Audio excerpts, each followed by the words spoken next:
देखो बेटा, अब हम बोर का परमाणु मॉडल आज पढ़ने जा रहे हैं। अभी इस यूनिट में हमने इस लेसन में 2 परमाणु की संरचना के मॉडल पढ़े हैं। एक हमने थॉमसन का मॉडल पढ़ा था बेटा, और एक हमने रदरफोर्ड का पढ़ा था। करे थे बेटा दोनों?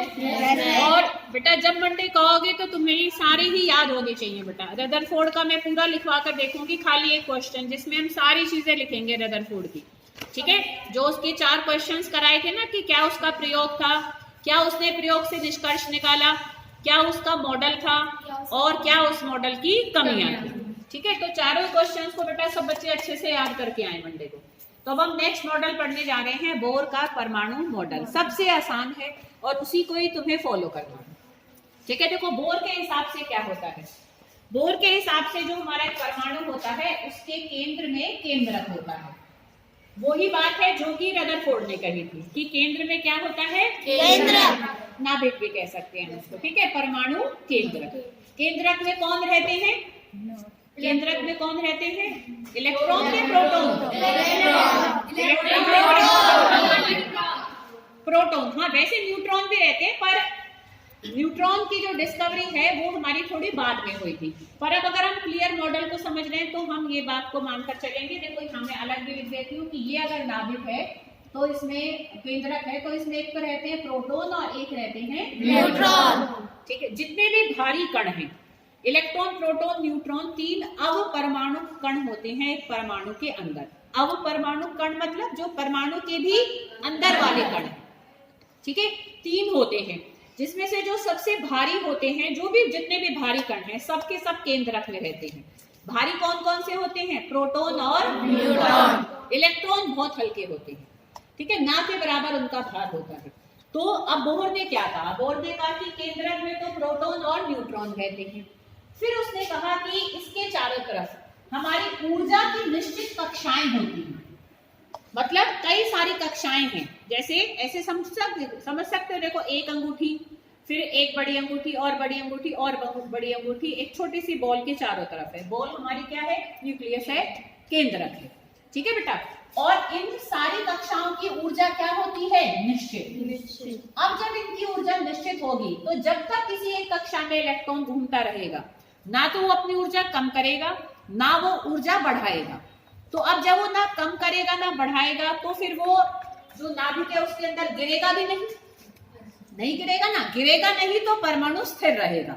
जो रदरफोर्ड की कमी थी उसके हिसाब से क्या था कि भाई परमाणु फिर स्थिर नहीं रह सकता, क्योंकि धीरे धीरे जब इलेक्ट्रॉन ऐसे ही घूम रहा होगा तो वो अपनी ऊर्जा को छोड़ दे, मतलब अट्रैक्ट होकर धीरे धीरे एक दिन आएगा कि जब वो न्यूक्लियस के अंदर एक ऐसा पल आएगा, न्यूक्लियस में गिर जाएगा और परमाणु खत्म हो जाएगा। पर इसने क्या कहा कि इलेक्ट्रॉन कैसे घूमते हैं, उसने कहा इलेक्ट्रॉन निश्चित ऊर्जा की कक्षाओं में घूमते हैं। जैसे इस ये जो पहली कक्षा है उसको उसने नाम दिया K, ठीक है। दूसरी कक्षा को नाम उसने दिया L, तीसरी कक्षा को नाम दिया M, और ऐसे हम चौथी कक्षा भी यहाँ पर अभी हम देखते ही चले। वैसे तो हम कितनी भी कक्षाएं मान सकते हैं, पर जो मेन इसने 4 कक्षाओं का हमें नाम दिया तो K, L, M, N। आगे हम अल्फाबेटिकली कितना भी आगे चल सकते हैं, O, P कितने भी चल लो, बट मेन 4 तक में हमारे सारे तत्वों का जो इलेक्ट्रॉन्स है वो भर जाते हैं। तो 4 कक्षाएं हम देखने जा रहे हैं, K, L, M, N, ठीक है। इन कक्षाओं का नंबर भी उसने दिया कि इस कक्षा के लिए नंबर क्या होगा, 1। पहली कक्षा का नंबर हमने क्या माना, 1। दूसरी कक्षा का नंबर क्या मानते हैं, 2। तीसरी कक्षा का नंबर मानते हैं 3, और चौथी कक्षा का नंबर मानते हैं 4। सिंपल एकदम बेटा, कोई प्रॉब्लम किसी को?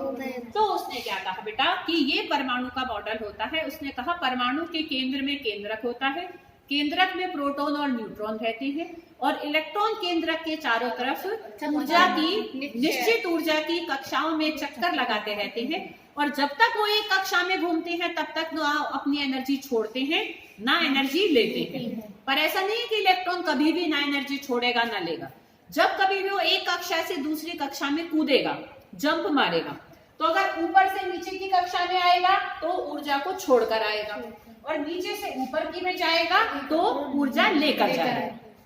तो अगर कक्षा बदलेगा तो ऊर्जा बदलेगी, तब इलेक्ट्रॉन का आना जाना होगा। पर जब तक वो एक ही कक्षा में है उसकी एनर्जी फिक्स हो जाएगी, तब तक वो उसी ही ऊर्जा से घूमता रहता है। तो इसलिए इलेक्ट्रॉन हमेशा ये चांस नहीं रहते कि वो पर उसके न्यूक्लियस के अंदर गिर जाएंगे, ठीक है, ये चांस नहीं रहते। फिर समझ में आई बात बेटा?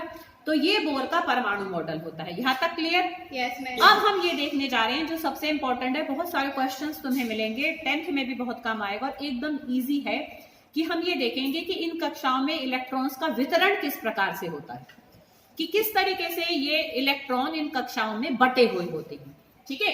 तो अब सब ध्यान से इस चीज को समझेंगे। देखो K L M और N, ठीक है। अब मैं यही साथ साथ चित्र भी बनाऊंगी, ठीक है। जो तुम्हारा लास्ट क्वेश्चन आया था सबसे ज्यादा नंबर का, कि बोहर की कक्षाओं में इलेक्ट्रॉन वितरण का नियम लिखो, था ना बेटा ये क्वेश्चन, ठीक है। तो वो नियम हमारा होता है 2n²।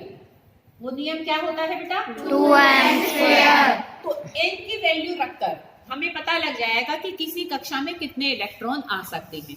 अब अगर n की वैल्यू क्या है? 1, मतलब पहली कक्षा की हम बात कर रहे हैं, तो 1 रख दो, ठीक है। कि अगर मैं यहाँ पर 1 रख दूं तो बताओ लक्ष्मी, बताओ कितना उत्तर आया? 2 1² 1 का स्क्वायर कितना होगा? 1 गुना में 1, 1 1 का 1, और 1 को 2 से गुना करोगे तो कितना आएगा? 2 1 का 2, ठीक है। तो ये कितने आए इलेक्ट्रॉन? 2।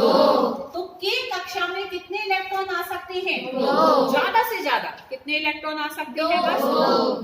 तो मैं इसमें 2 इलेक्ट्रॉन बना दूं। देखो मैंने एक यहाँ बना दिया और एक यहाँ बना दिया, कोई प्रॉब्लम? नो। ठीक है, अच्छा। अब हम ऐसे ही किसके लिए निकालेंगे? दूसरी कक्षा के लिए निकालेंगे, ठीक है। दूसरी कक्षा के लिए निकालो, n की वैल्यू क्या हो जाएगी? 2। दूसरी कक्षा के लिए, दूसरी के लिए 2 हो जाएगी, ठीक है। दूसरी कौन सी है? L। ऐसे भी ध्यान रखना है। तो जब तुम 2 रखोगे तो बताओ यहाँ पर कितना आएगा? 4। 2 का स्क्वायर हो जाएगा 4, 2 दूनी 4, फिर यहाँ भी तो 2 है, 4 दूनी 8, ठीक है। तो ये स्क्वायर करके फिर आगे वाले नंबर से हम उसको गुना कर लेंगे, तो कितना उत्तर आएगा? 8। तो दूसरी कक्षा में ज्यादा से ज्यादा कितने इलेक्ट्रॉन आ सकते हैं? कोई दिक्कत? No ma'am. आ रही है सबको बात समझ में? ऐसे हम तीसरी कक्षा के लिए भी करेंगे, ठीक है। तीसरी कक्षा के लिए करो, यहाँ पर हम 3 रखेंगे, तो बताओ कितने आएंगे? 18। देखो 3 को हम स्क्वायर करेंगे, तो 3 गुना में 3, 3 गुना में 2 मत कर लेना।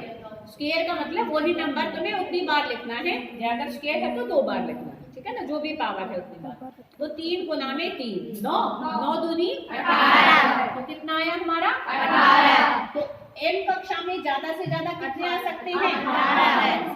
क्लियर? ठीक है। ऐसे ही अगर हम n की वैल्यू क्या रखें? 4 रखें, ठीक है। 4 किसके लिए है? हमारी n के लिए, ठीक है बेटा। तो यहाँ पर हमारा हम रखेंगे 4। अब 4 गुने में 4, 16, 4 चौके 16, 16 दूनी 32, तो 4th कक्षा में कितने आ जाएंगे? 32। समझ में आई सबको बात? तो ये तुम्हारा आया हुआ था जो तुम्हारा 3 नंबर का क्वेश्चन था। बताओ कोई मुश्किल क्वेश्चन था? एकदम आसान था कि बस वो इलेक्ट्रॉन वितरण का ये नियम होता है कि इलेक्ट्रॉन वितरण का नियम होता है 2n।